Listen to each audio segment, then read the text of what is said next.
오늘 오전 하나님 말씀은 시편 18편 24절부터 30절입니다. 시편 18편 24절부터 30절까지 말씀입니다.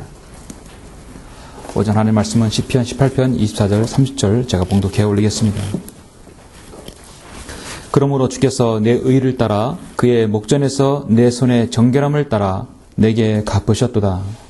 주께서 자비로운 자에게는 주의 자비하심을 보이시고 정직한 자에게는 주의 정직하심을 보이실 것이요 순결한 자에게는 주의 순결함을 보이시고 완고한 자에게는 주의 완고하심을 보이시리니 이는 주께서 고난받는 백성들은 구원하시나 교만한 눈은 낮추실 것임이니이다.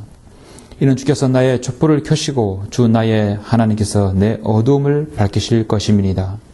이는 내가 주를 의지하고 군대 속에 통과에 달렸으며 내 하나님을 의지하고 성벽을 뛰어넘었음이니이다. 하나님으로 말하면 그의 길은 완전하고 주의 말씀은 단련되었으며 그는 자기를 의뢰하는 모든 자들에게 방패가 되시는도다. 아멘. 아주 귀한 말씀입니다. 오늘 오전 설교는 주의 말씀으로 단련하라, 주의 말씀으로 단련하라는 제목으로 설교하고자 합니다. 하나님의 말씀은 성경에서 여러 가지로 비유되죠. 우유로 비유되죠. 사과로 비유됩니다. 또 성경은 꿀로도 말씀합니다. 또 고기로도 말씀합니다. 때론 바위를 깨트리는 망치로도 주님께서 말씀하십니다.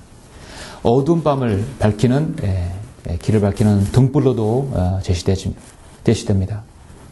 그리고 무엇보다도 하나님의 말씀은 여러분 칼에 비유됩니다.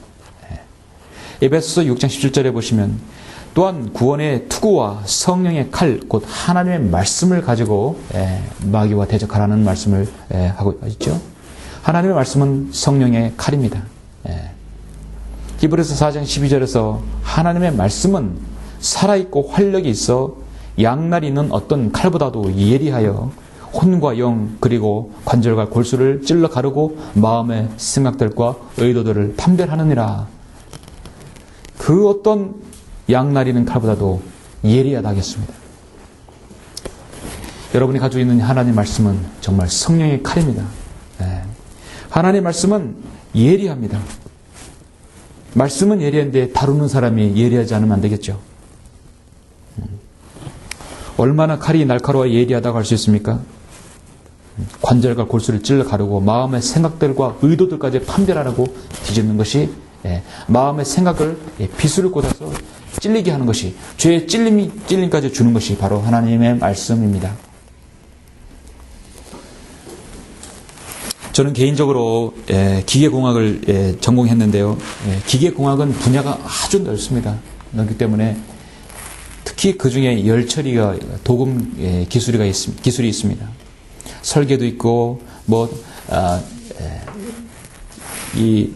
여러 가지 기술이 있지만 열처리 기술이 아주 핵심적인 부분이 하나죠. 우리나라 공업 기술은 이 열처리 기술과 도금 분야에서 참 어려웠었는데 근래 한 10년간 들어서 그 열처리 기술이 아주 선진국 수준에 이르렀습니다.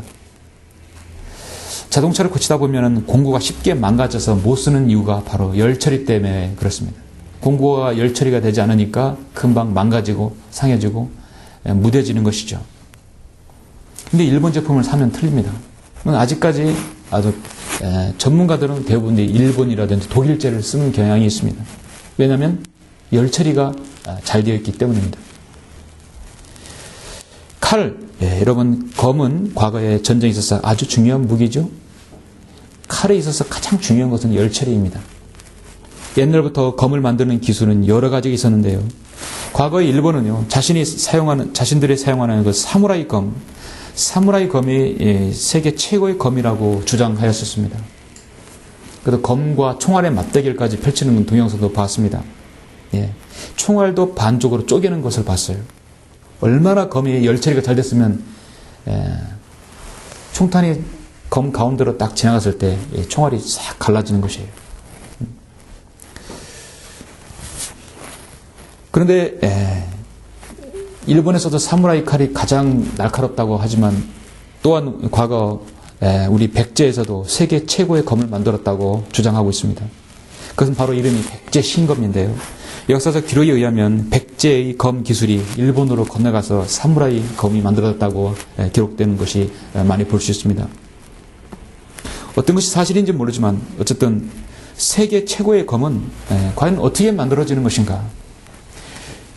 현재 일본이 국보로 지정한 최고의 보검이 바로 칠지도라고 하는데, 그 칠지도는 백제의 왕, 일본 왕에게 하사한 것으로 전해지는 것입니다.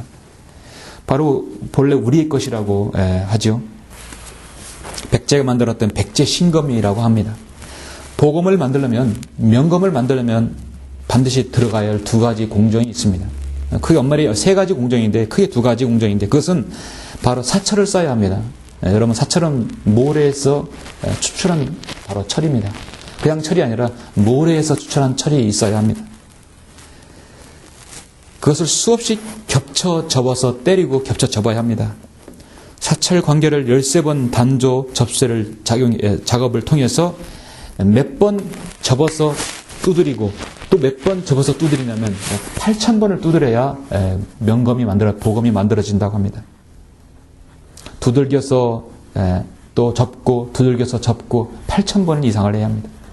그렇게 해서 만든 검을 이제 열차를 위해서 진흙을 바른 도시는 그 단야로에다가 약 800도 이상의 온도의 소나무 숯불에 달구어서 또 담금질을 해서 이 검이 만들어집니다. 그렇게 했을 때 정말로 달빛도 자른다는 그 보검이 만들어지는 것이죠. 여러분, 그 검의 목적은, 칼의 목적은 무엇입니까? 첫 번째, 자신을 방어하기 위해서입니다. 상대방에서 날아오는 칼과 모든 비수들을 막기 위해서 내 칼이 방어합니다. 두 번째는 상대를 베어내기 위해서 칼이 필요합니다. 만약 검이 무뎌지거나 녹이 슬거나 강도가 없어지면 그냥 부러지고 말죠. 어떻게 베어낼 수 있겠습니까? 이처럼 모든 것을 우리는 하나님 말씀은 칼에 비유됩니다. 하나님 말씀은 칼입니다. 날카로운 칼입니다. 베어내는 것입니다. 쪼개는 것입니다. 나누는 것입니다. 그래서 하나님께서는 진리의 말씀을 올바로 나누라 했어요. 무엇으로? 하나님의 말씀으로 나눠야 됩니다.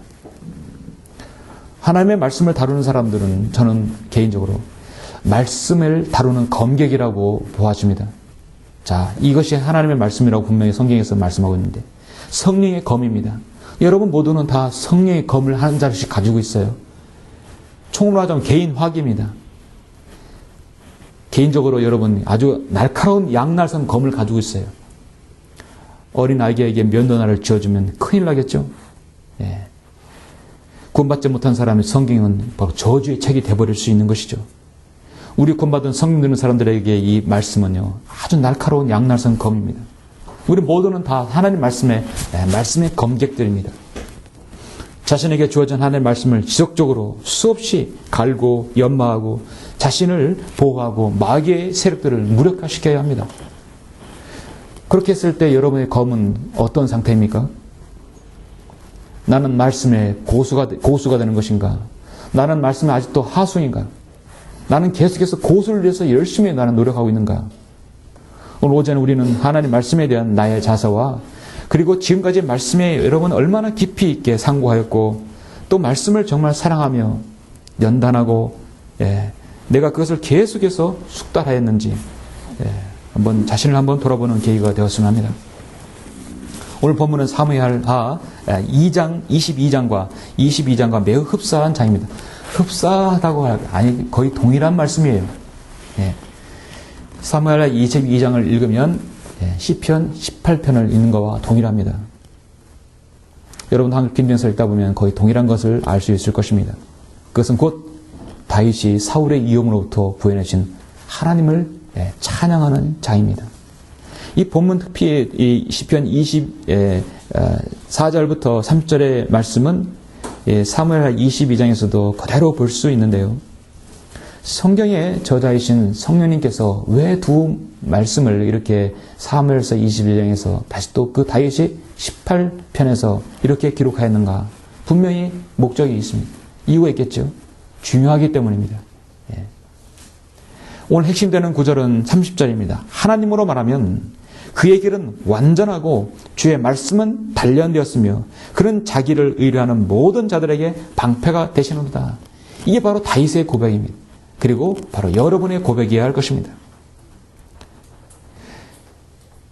그런데 중요한 것은 주의 말씀은 단련되었다 나와서 개혁성경은 죽었다 깨도 개혁개정판은 이 말씀을 알지 못합니다. 왜냐?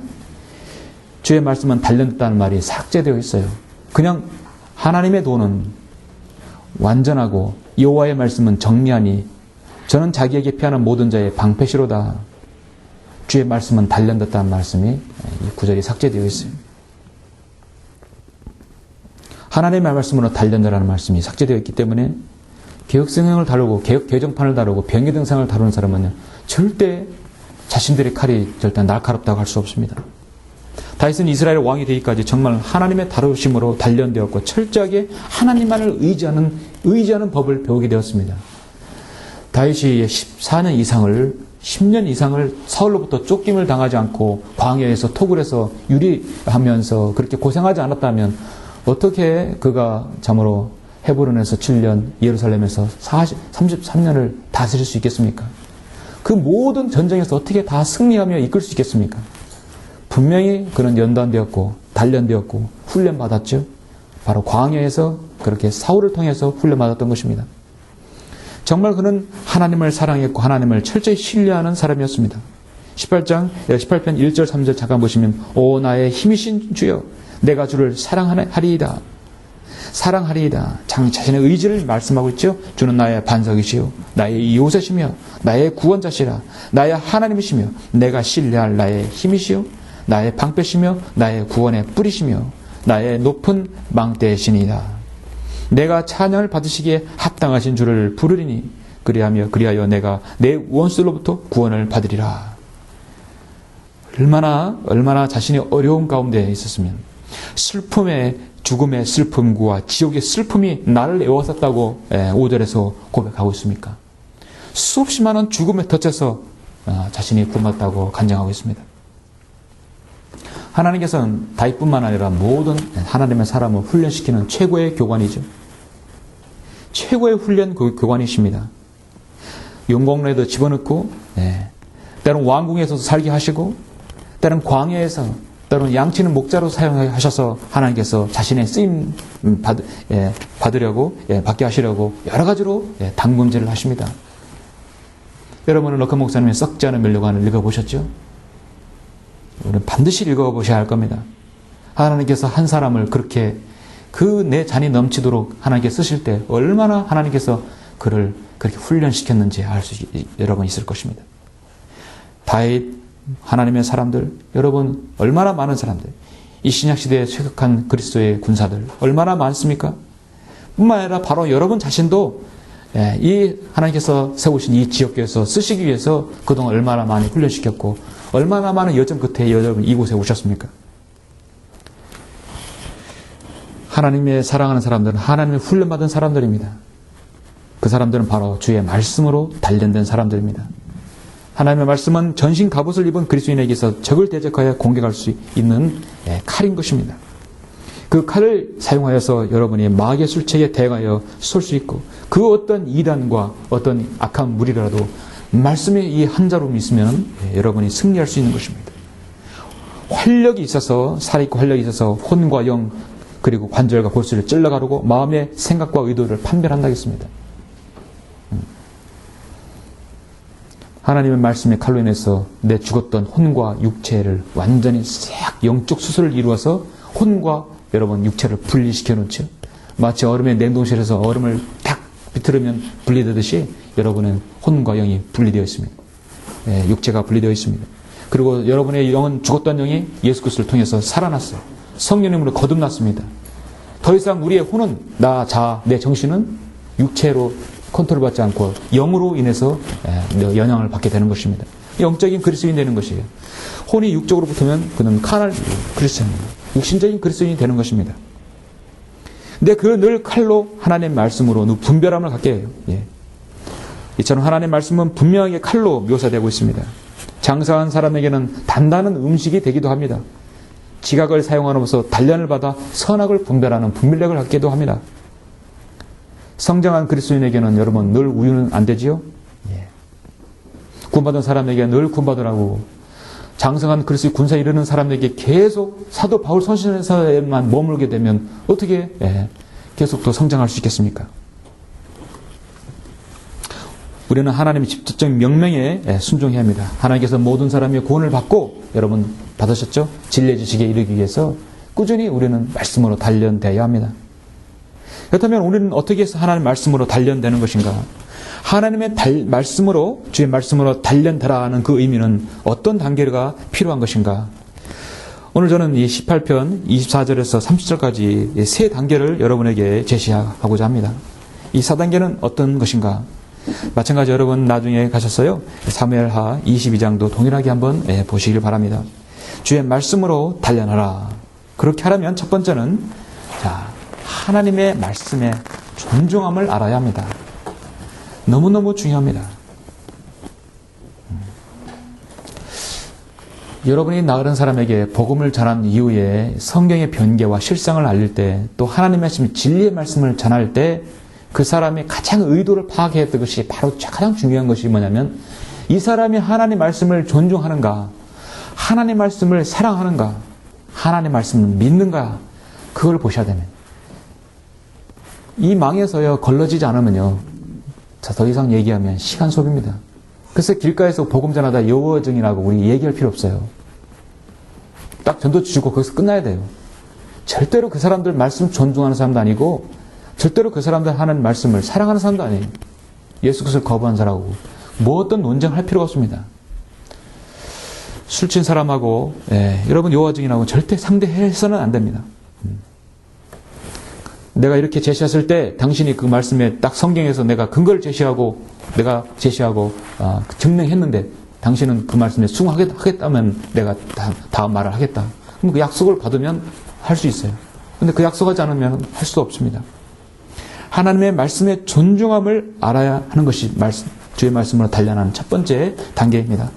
오늘 성경 24절부터 27절까지 말씀하고 있습니다. 자, 보시면, 그러므로 주께서 내 의를 따라 주의 목전에서 내 손의 정결함을 따라 내게 갚으셨도다.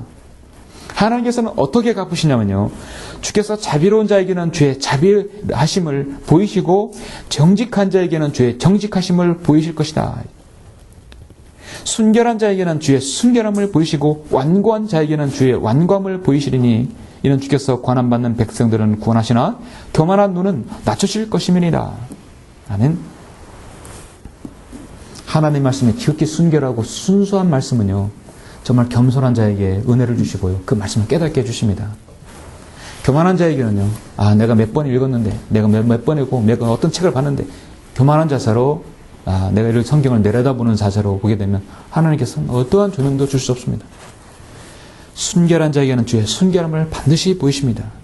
완고한 자에게는 주님께서 완고함을 보이십니다. 잠시 여러분 사무엘상을 2장을 한번 보시겠습니다.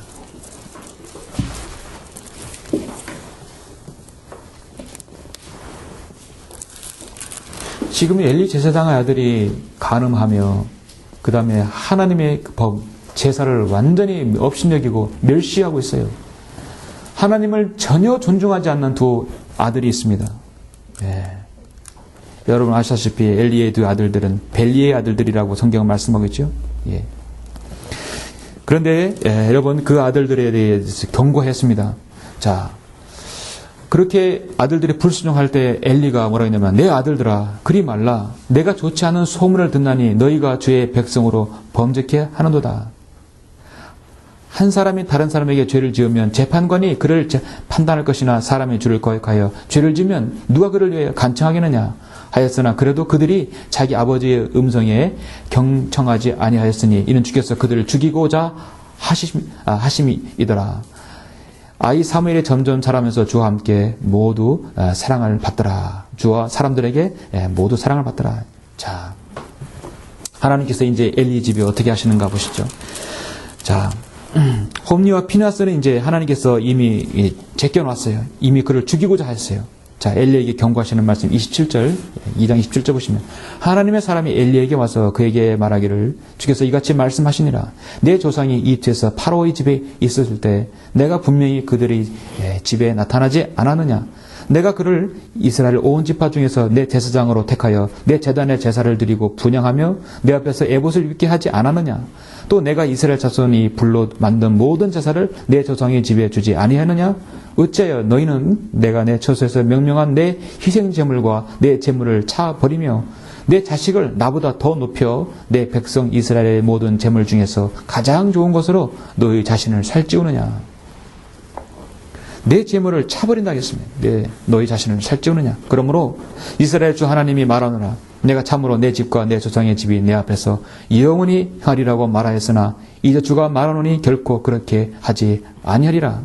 나를 존중하는 자들을 내가 존중하고 나를 멸시하는 자들을 내가 소홀히 여기리라. 이것이 바로 하나님께서 말씀에 대한 자세, 하나님의 바로 답변입니다. 하나님께서 그 사람에게 처우해 주시는 바로 기준입니다.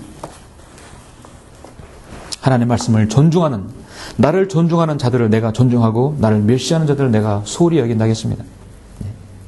하나님께서 홈리와 피네아스에게 어떻게 하셨습니까?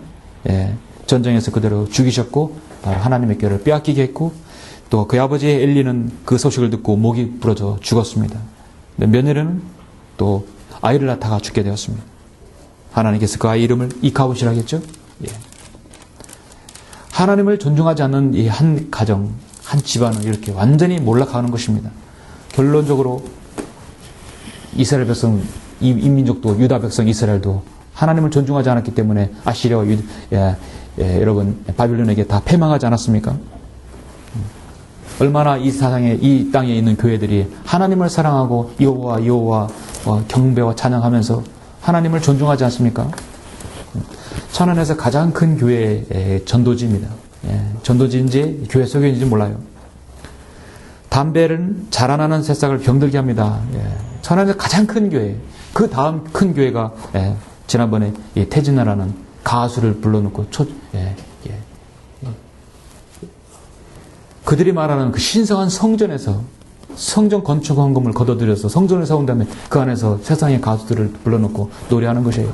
이게 바로 오늘날 교회입니다. 이들이 과연 하나님을 얼마나 존중하겠습니까? 하나님 말씀을 얼마나 존중하고 영과 진리로 경배드린다고 하겠습니까? 하나님께서는 그 소음을 치워버리라 하겠습니다. 오늘날 한국교회는 하나님을 존중하지 않습니다. 예수 그리스도께서 갈보리 십자가의 사역을 이루시기 전에 요한복음 8장에서 분명히 하신 말씀이 있는데요. 그러니까 하나님 말씀을 존중하는가, 그 사람을 반드시 우리는 봐야 되고, 그 기준이 또한 뭐냐면 요한복음 8장에서 주님께서 기준을 또 하나 제시하셨는데 요한 8장 47절에 보면요, 하나님께로부터 나온 사람들은 하나님의 말씀들을 듣느니라 했어요. 하나님께로부터 나온 사람들은 하나님의 말씀을 듣느니라. 요한 8장 47절입니다. 너희는 하나님의 말씀들을 듣지 아니하나니 이는 너희가 하나님부터 나오지 않음이라. 하나님 말씀을 듣지 않은 사람은 하나님부터 나온 사람들이 아닙니다. 가짜로 구원받는 사람들이에요. 주의 첫날 경배를 드리죠. 영과 진리로 경배드립니다. 이 경배 드리는 날보다 나는 경배 드리는 것보다 소중한 것이 있다면 그 사람 믿음 재고해 봐야 합니다. 이 경배 드리는 것보다도 장례식에 간다든지 결혼식에 간다든지 어떤 일이 빠질 수 있어요. 어떠한 일이 있어서 빠질 수 있어요. 그러나 그것이 지속되면 문제가 생길 수 있습니다. 하나님께서 한번 허용할 수도 있지요. 그러나 그것이 습관적으로 빠지게 되면 자신의 믿음에 침체를 가져오죠. 그 사람이 구원을 잃어버렸다, 구원을 받지 못한 그 문제가 아니에요. 절대 아닙니다. 하나님께서 그 사람을 얼마나 존중히 여기고 소홀히 여기는가의 기준이 되는 것입니다. 하나님께서 분명히 지금 소홀히 여긴다고 했었어요. 나를 멸시하는 자들을 내가 소홀히 여긴다고 했어요. 그 사람이 기도가 과연 연락될 것 같습니까? 하나님께서 들으실 것 같습니까? 하나님을 존중하는 자의 기도는 하나님 보시기에는 스팸 메일이에요. 쓰레기 메일이에요. 여러분은 전화에, 여러분 이메일에 얼마나 많은 스팸 메일이 일일이 다 열어보지 않죠? 다 쓰레기통에 들어가는 것입니다. 하나님께서 소홀히 여기는 것이에요. 우리 성경되는 그리스도인뿐만 아니라 이 땅의 모든 그리스도인은 하나님의 말씀을 존중함을 알아야 합니다. 그것이 하나님의 말씀으로 단련되는 첫 번째 단계인 것입니다. 두 번째는 주의 말씀으로 단련하라. 그렇게 하려면 두 번째는 자, 아주 매우 중요한 말씀이 여기 있습니다. 자신의 촛불이 꺼지지 않도록 주의하라 하는 것이.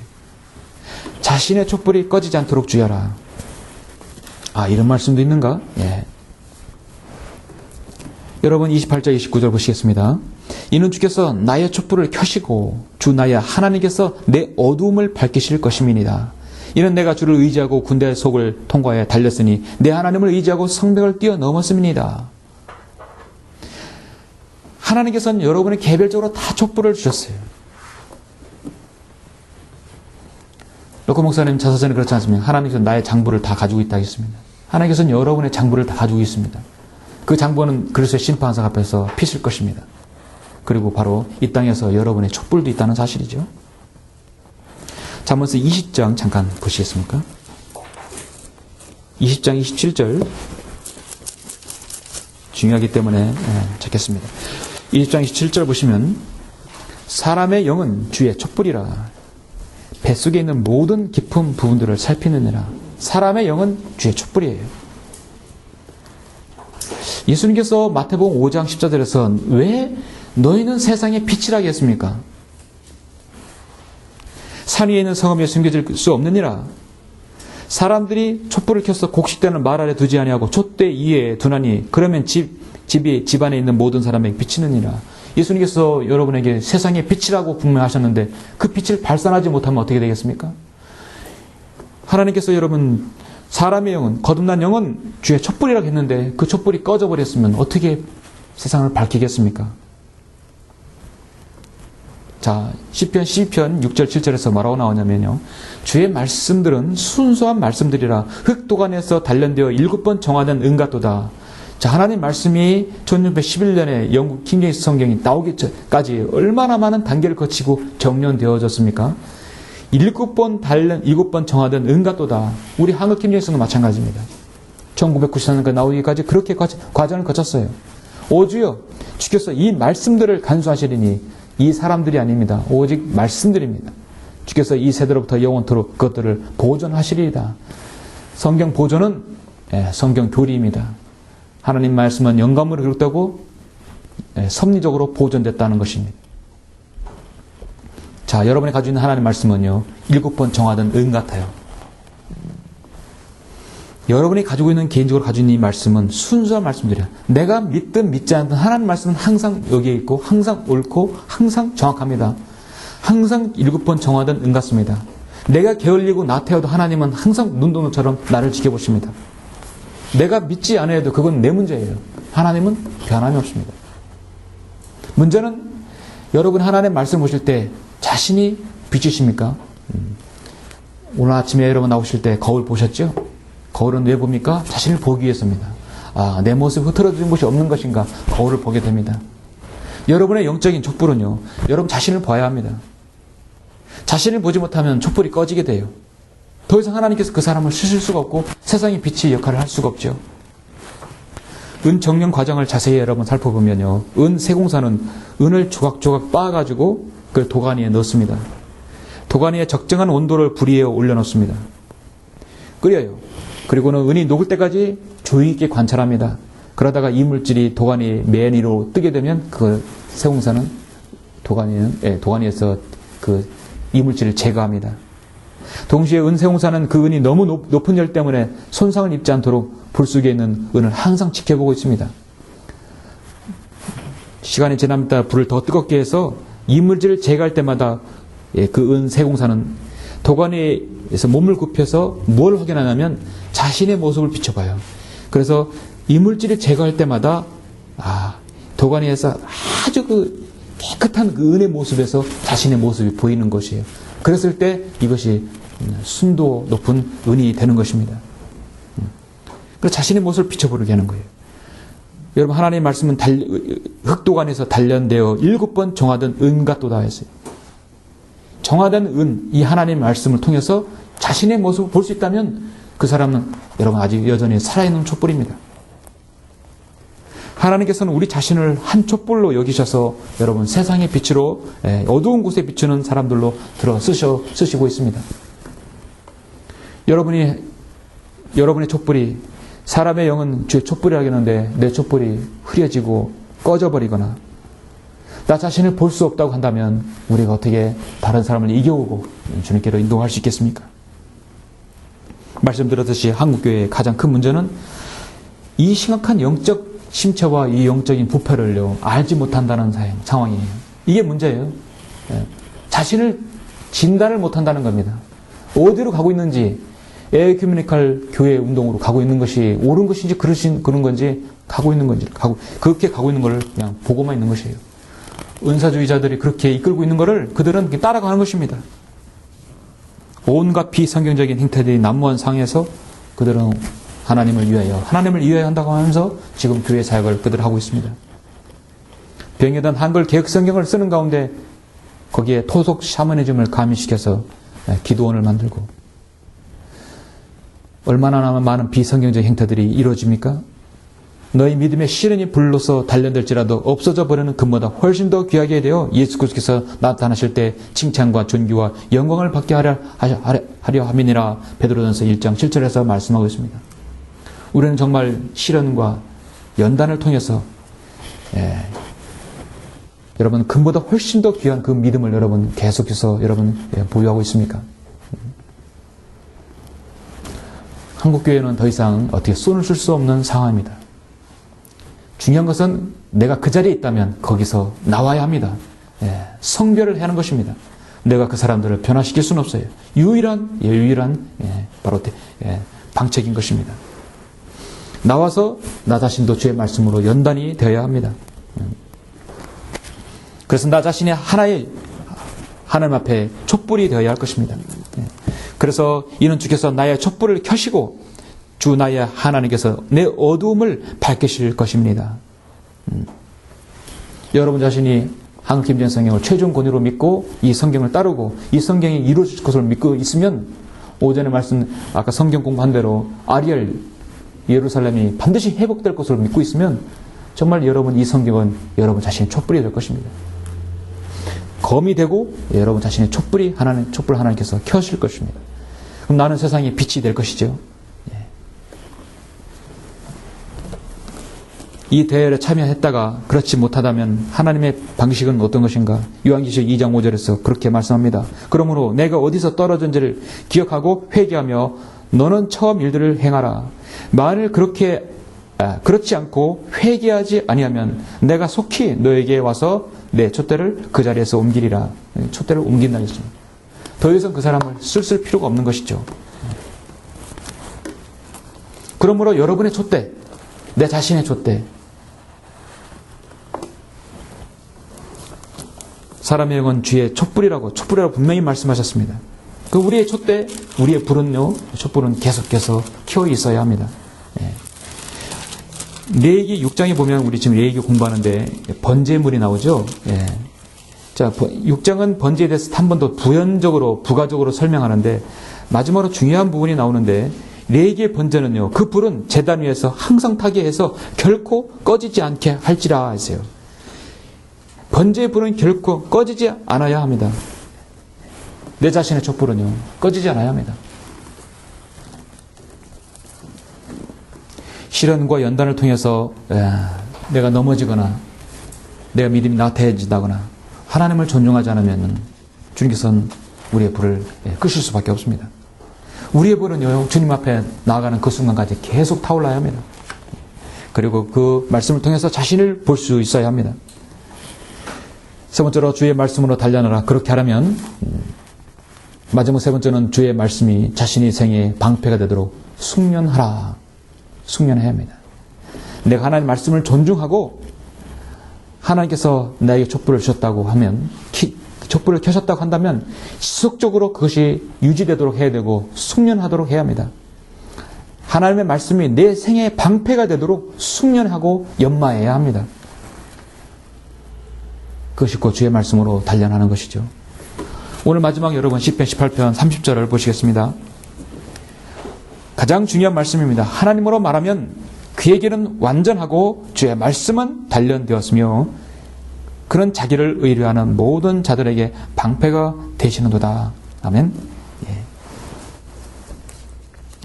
사무엘하 22장 31절에도 동일하죠. 오늘 본문은 시편 18편 24절에서 30절인데요. 사무엘하에서는 약간 더 어긋나서 25절부터 31절입니다. 한 절 차이가 나죠. 마찬가지입니다. 하나님으로 말하면 그의 길은 완전하고 주의 말씀은 연단되었으며 그는 자기를 의뢰하는 모든 자들에게 방패가 되시는도다. 사무엘하 22장 31절 말씀입니다. 욥기 23장 10절에서는 그러나 그는 내가 택한 길을 알고 계시니 그가 나를 연단하시면 내가 금같이 나오리라. 나를 연단하시면 금같이 나오리라 했습니다. 시편 기자는 66편에서도 오 하나님이여 주께서 우리를 시험하셨고 주께서 은을 연단하신 같이 우리를 연단하셨나이다. 자, 연단하면 은같이 금같이 나온다겠습니다. 연단이 쉽습니까? 용광로가 여러분 즐겁습니까? 달콤합니까? 그렇지 않습니다. 어려운 길이죠. 시편 105편에서 다윗은 19절에서 주의 말씀이 임할 때까지 주의 말씀이 그를 연단하에 도다 했습니다. 자, 하나님의 말씀은 7번 정하는 은 같습니다. 그것이 그 말씀으로 내 자신을 연단을 해야 할 것입니다. 그렇게 하면 하나님께서 우리가 하나님께 쓰임받는 사람이 됩니다. 사도 바울은 히브리서 5장 10절에서 젖을 사용하는 자는 누구나 의의 말씀에 능숙하지 못하나니 이는 그가 아이이기 때문이요. 단단한 음식은 장성한 사람들의 것이니 그들은 그 말씀을 사용함으로 감각들을 단련하여 선악을 분별하는 사람들이라. 자, 여러분은 우유만 드시는 분이 아니죠? 예. 때론 단단한 고기도 여러분 씹을 수 있는 분들입니다. 단단한 고기도, 가벼운, 여러분 마실 수 있는 우유도 은혜와 진리의 말씀을 우리는 골고루 섭취하는 분들입니다. 은혜의 말씀만 좋아하는 게 아니라 진리의 말씀도, 딱딱한 진리의 말씀도 여러분 배우셔야 합니다. 그래서 우리 레이기 같이 딱딱한 말씀도, 귀한 말씀도 우리가 숙지해야 합니다. 성도가 말씀에 순종하여 성도 자신의 삶에 적용하고 살았는가? 그것은 곧 나는 영적 성장을 이루고 있는 것인가? 자신을 돌아보는 계기입니다. 하나님께서는 성도의 영적 성장을 위해서 이 말씀을 여러분에게 주셨습니다. 단순히 여러분 구원받는 것이 끝이라고 생각하지 않습니다. 영적 여전히 아기로 내가 머물러 있다면 성장하지 않았다는 것이죠. 성장하지 않았다는 것은 하나님의 말씀에 내 삶에 적용하지 않았다는 것이죠. 우리는 하루에 어린 아이가 하루에 3끼 음식을 먹고 에너지를 활용해서 건강하게 성장하는 걸 볼 수 있습니다. 뿐만 아니라 거기에 운동을 하죠. 그렇게 해야 근력이 생기고 여러분 근육이 생기는 것이죠. 그래서 우리 그리스도인들도 하루 3끼 뿐만 아니라 꾸준히 운동하는 것이 필요합니다. 그 연단과 운동은 아주 비슷한 의미가 있죠. 우리에게 연단이 필요한 것입니다. 학회지가 때론 여러분에게 필요하고 하나님 말씀이 필요하고 그 외에 많은 도서들이 필요합니다. 사람은 자기 자신도 속일 수도 있습니다. 나는 괜찮아. 나의 영적 사장은 이루었어. 스스로 속일 수도 있습니다.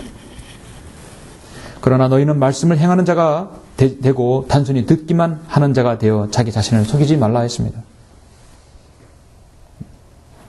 나는 지금 성장하고 있다고 나 자신을 속이는 것인가? 자, 나 자신이 성장하고 있다면 늘 다른 지체에 대해 겸손하고 다른 지체를 존중하고 하나님 말씀을 존중하고 선행을 베풀고 내가 겸손하게 하나님 말씀에 들어가는 것이죠. 주의 말씀을 위하여 주의 뜻을 따라 주께서는 이 모든 위대한 일을 행하시어 주의 종으로 이 일들을 알게 하셨나이다. 하나님의 말씀을 위하여 주의 뜻을 따라 내가 이 모든 위대한 일을 행한다 하겠습니다. 자, 하나님의 말씀을 위해서 여러분 사는 사람들이죠. 그러면 하나님의 뜻을 따라 하나님의 뜻을 쫓아가는 사람들인 것입니다. 우리가 하나님의 말씀을 단련하려면 꾸준히 여러분 무엇인가를 규칙적으로 해야 할 필요가 있습니다. 육신의 운동도 필요하듯이 영적인 것도 꾸준한 것이 필요합니다. 고조선 시대 BC 843년에 백성을 아주 잘 다스렸던 문해왕이라는 왕이 있었습니다. 이 문해왕이 소고기를 먹고 싶어서 그 당시에 가장 유명하다는 한 백정에게 소고기를 소를 잡아오도록 명했어요. 어떻게 이제 그 한 백정이 소 잡는 것을 이 문해왕이 볼 계기가 되었었습니다. 근데 이 백정이 칼 한 절을 쓰면서 소를 잡는 걸 봤는데, 이 백정의 손이 닿는 곳이나 어깨를 닿는 곳이나 다리를 닿는 곳이나 그 어디를 닿아도 그 무지막지한 소가, 그 소에서 살점이, 뼈와 살이 분리돼서 탁탁탁탁 떨어지는 것이에요. 마치 칼이 지나갈 때마다 설렁설렁 소리가 나면서 음율에 맞춰서 탁 떨어지는 것입니다. 그 문혜왕은 이 백정에게, 야, 참 당신 재주가 대단하다. 어떻게 이런 경지에 이렇게 이를 수가 있는 것인가 물었습니다. 그러자 백정이 말했는데, 제가 좋아하는 것은 바로 이 제가 좋아하고 제가 정말 즐겨하는 일이 바로 이 소를 잡는 것입니다. 어떤 의무감보다도 좋아하는 것입니다. 지금에 이르러서는 제가 아주 감각적으로 이 소를 내가 잡게 되었습니다. 천년의 조리에 따라 큰 틈을 쪼개고 큰 구멍을 따라 칼을 찌릅니다. 소의 본체의 구조를 내가 확실히 알기 때문입니다. 칼을 씀으로써 힘줄이나 질긴 근육에 만약에 부닥뜨리는 일이 없습니다. 하물며 큰 뼈야 부딪히겠습니까? 훌륭한 백정은 1년마다 칼을 바꾸고 살을 바꾼다고 합니다. 왜냐하면 살을 자르기 때문에. 보통 백정은 한 달마다 칼을 자루를 바꾸는데, 왜냐하면 뼈를 자르기 때문입니다. 근데 저는 이 백정을 노릇한 지가 19년 됐습니다. 그 사이 잡은 소는 수천 마리나 됩니다. 그러나 칼날은 숫돌에 새겨 갈아낸 것 같이 아주 지금도 날카롭습니다. 저의 칼은 세미하게 움직입니다. 그러면 후두둑 뼈와 살이 흩어져 떨어집니다. 그러면 칼을 들고서 저는 사방을 둘러보면서 만족스러운 기분으로 저는 다 그 소를 쳐다봅니다. 그리고 이 칼을 잘 닦아놔 또 제가 보관합니다. 자, 문혜왕은 그 백정의 말을 듣고 한 말이 뭐냐면, 나는 이 백정을 말을 듣고서 양생의 방법을 알았다. 백성을 잘 치라는 방법을 배웠다는 것입니다. 어떤 일이라도 한 가지 어떤 경지에 도달하면 달인이라는 말을 듣죠. 요새 뭐 달인이라는 말이 유행인데요. 우리는 정말로 하나님의 말씀을 잘 다루는 성경 달인이 되어야 할 것입니다. 그 오묘하고 깊은 말씀을 럭컨 목사님도 509절을 모른다고 하는데, 우리는 그 경지에 도달할 수 없지만 우리는 저 하늘에 올라가기까지는 어느 정도 경지에 오려고 꾸준히 노력하고 해야 할 것입니다. 부단히 노력하고 부단히 읽고 부단히 여러 번 읽고 암송하며 여러 책들을 섭렵하면서 줄을 긋고 쓰며 때로는 암송해야 할 것입니다.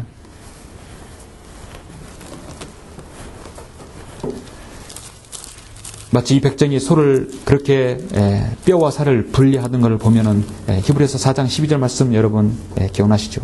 하나님의 말씀은 살아있고 활력이 있어 양날이는 어떤 칼보다도 예리하여 혼과 영 그리고 관절과 골수를 찔러 가르고 마음의 생각들과 의도를 판별하느니라. 여러분이 가지고 있는 말씀은요, 그 누구라도 마음의 생각과 의도들을 판별하게끔 그들을 일깨워 줄 수 있습니다. 단 하나님의 말씀으로 단련된 사람만이 그렇게 할 수 있습니다. 결론적으로 예레미야 11장 20절에서는 의롭게 판단하시고 속과 마음을 단련하시는 만군의 줄 하겠습니다. 우리 하나님께서는 내 속과 마음 그 모든까지 단련하신다고 말씀하고 있습니다. 반면에 이 세상 사람들은 무엇으로 단련합니까? 음욕에 가득 찬 눈을 가지고 죄로부터 단절될 수 없고 견고하지 못한 혼들을 유혹하며 그들의 마음은 탐욕으로 단련되었습니다. 우리는 하나님의 말씀으로 단련된 사람, 세상은 탐욕으로 단련된 사람들입니다. 탐욕으로 단련될수록 계속 하나님과 멀어져 가고 있는 것이죠. 오늘날 이 마지막 시대 한국교회의 유일한 처방은 내가 너에게 권고하노니 내게서 불로 단련된 금을 사서 부유하게 되고 흰옷을 사서 입음으로 너의 벌거벗은 수치를 드러내지 않게 하며 또 내 안약을 내 눈에 발라 보게 하라 했습니다. 불로 단련된 금을 사서 부유하게 되라 했습니다. 하나님의 말씀으로 그들은 깨어져야 합니다.